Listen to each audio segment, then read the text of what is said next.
Hello, and welcome to another episode of A Scientific Search for Love. This is your host, Courtney, and today's single scientist is Caleb from La Mirada, California. Caleb, would you like to tell us a little bit about yourself? Thank you, host, and thank you for having me here tonight.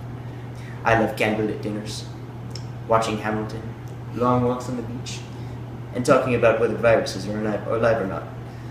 What I'm really looking for in a girl is someone who is as passionate as I am about Punnett squares and the patterns of gene inheritance. So those are the questions I prepared to ask tonight. Thank you very much, Caleb. For new viewers, here are the rules of the game.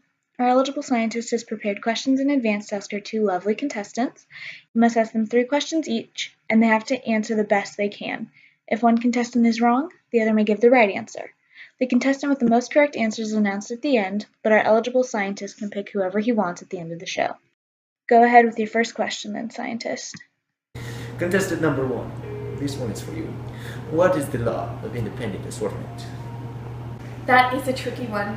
The first part of it states that each pair of genes will sort independently and not pay attention to how other genes separate. Is that your final answer? No, the second part of the law states that because of this, all possible combinations of factors can occur in gametes. Scientist, has contestant 1 provided sufficient answer? Yes, she has. And may I add, for amateur scientists back home, that contestant 1's gametes that she mentioned is another way of saying a haploid reproductive cell. Thank you, scientist. And what is your question for contestant 2? I would like to ask, what is the law of independent assortment? Contestant number 2, this is for you. This is easy to get mixed up with the law of independent assortment, but the law of segregation says that during the production of gametes, the 2 copies of hereditary factors separate so that the offspring acquire 1 factor from each parent. Yes, that is correct. Well, it appears as if we move into our final round that our contestants are still tied. Scientist, do you have your final question for contestant 1?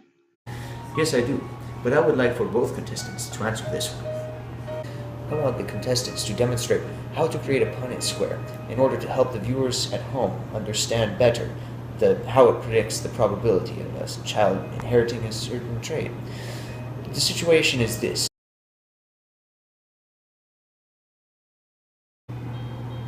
Well, here we see the genotype for a heterozygous male with brown eyes, and across the top is the female. But because she is homozygous, she has 2 capital letters to represent to the dominant alleles. The probability of having a blue-eyed child is 50%. Contestant number 2, that is incorrect. Contestant number 1, if you can tell us why contestant number 2 is wrong, then you win the whole game. Contestant 1's Punnett square was correct, but she forgot that a dominant trait will mask the expression of a recessive one. The squares that have capital B and lowercase b still represent a child with brown eyes, because capital B is dominant and symbolizes brown eyes. So, there is no chance at all that these parents will have a child with blue eyes. That answer is exactly right. I can already picture us riding off into the sunset together.